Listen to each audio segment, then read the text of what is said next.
कृष्णा, राधे राधे, जय श्री श्याम। दोस्तों, आज करने वाले हैं कार्तिक माह का अध्याय 16। तो चलिए 2 मिनट भगवान का ध्यान करते हैं, इसके बाद में कथा शुरू कर लेंगे।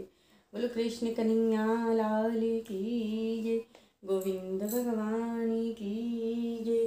श्रीमन नारायण नारायण नारायण, गोविंद नारायण नारायण नारायण, लक्ष्मी नारायण नारायण नारायण, भजमन नारायण नारायण नारायण, गोविंद भगवान की जय। बोलो लक्ष्मी नारायण भगवान की जय। हाथ में तुलसी दल ले लेंगे, अगर फूल है आपके पास तो फूल भी ले लीजिए। बोलो कृष्ण कन्हैया लाल की जय। राजा पृथु ने कहा, नारद जी, यह तो आपने महाप्रभु शंकर जी की बड़ी अद्भुत कथा सुनाई है। कृपा कर अब आप यह बतलाइए कि उस समय राहु उस पुरुष से छूटकर कहाँ गया।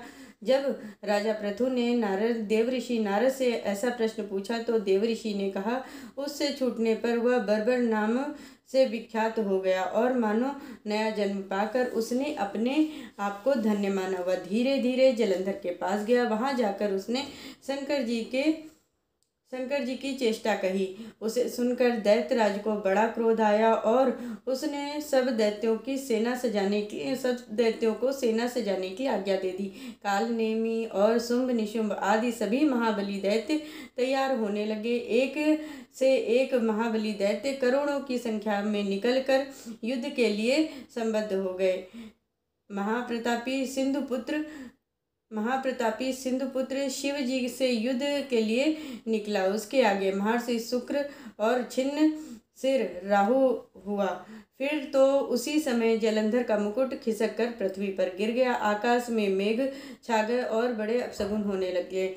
उधर इंद्र आदि सभी देवताओं ने एकत्र होकर कैलाश पर जाकर शिव जी के पास पहुँच कर सारा वृतांत कहा और यह भी कहा कि आपने जलंधर से युद्ध करने के लिए जो भगवान विष्णु को भेजा था वह उसके वशवर्ती हो गए हैं तथा लक्ष्मी सहित जलंधर के अधीन होकर उसके घर में निवास कर रहे हैं। अब देवताओं को भी उनके यहाँ निवास करना पड़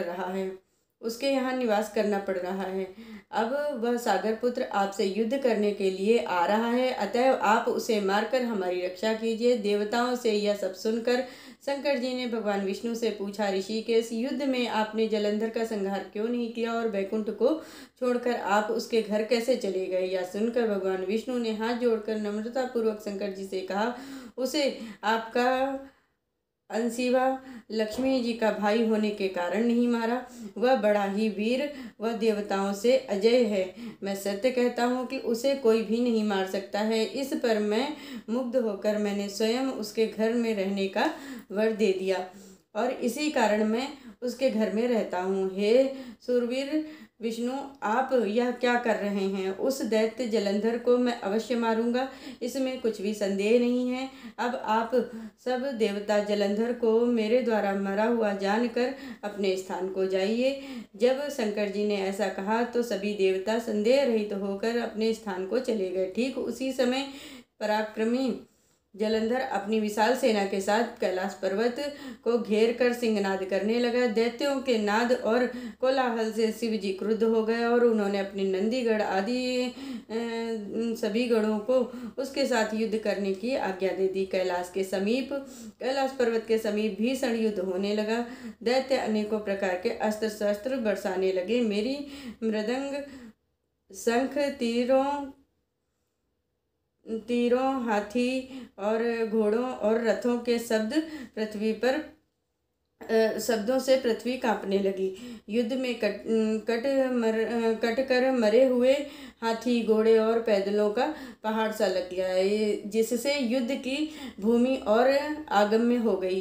दैत्यों के आचार्य शुक्राचार्य जी अपनी मृत संजीवनी विद्या से सब दैत्यों को जिलाने लगे। यह देखकर शंकर जी के गढ़ व्याकुल हो गए और उनके पास जाकर सारा वृतांत सुनाया। उसे सुनकर भगवान रुद्र के क्रोध की कोई सीमा नहीं रही। वह अपने भयंकर रूप से दिशाओं को प्रज्वलित करने लगे। फिर भी उस समय उनके मुख से एक फिर तो उस समय उनके मुख से एक भयंकर कन्या उत्पन्न हुई, जिसकी दोनों जंघाएं ताल वृक्ष के समान थीं। वह युद्ध भूमि में जाकर असुरों का चर्वण करने लगी। तब युद्ध भूमि में इस प्रकार विचरते हुए वह शुक्र जी के समीप जा पहुंची और उन्हें शीघ्र ही अपने उदर में विलुप्त कर लिया। फिर स्वयं भी अंतर्ध्यान हो गई। शुक्र के गुप्त हो जाने से दैत्यों का मुख मलिन हो गया और वह युद्ध भूमि छोड़कर भाग गए। इस पर उनके शुंभ निशुंभ और कालनेमी आदि सेनापतियों ने अपने भागते हुए वीरों को रोककर शिवगणों पर कठिन प्रहार करना आरंभ किया। और ऐसा ही शिव जी के नंदी आदि सभी गणों ने, जिसमें गणेश जी और स्वामी कार्तिकेय भी थे, वह अपने गणों को रोक रोक कर दैत्यों से भीषण युद्ध करना आरंभ कर दिया।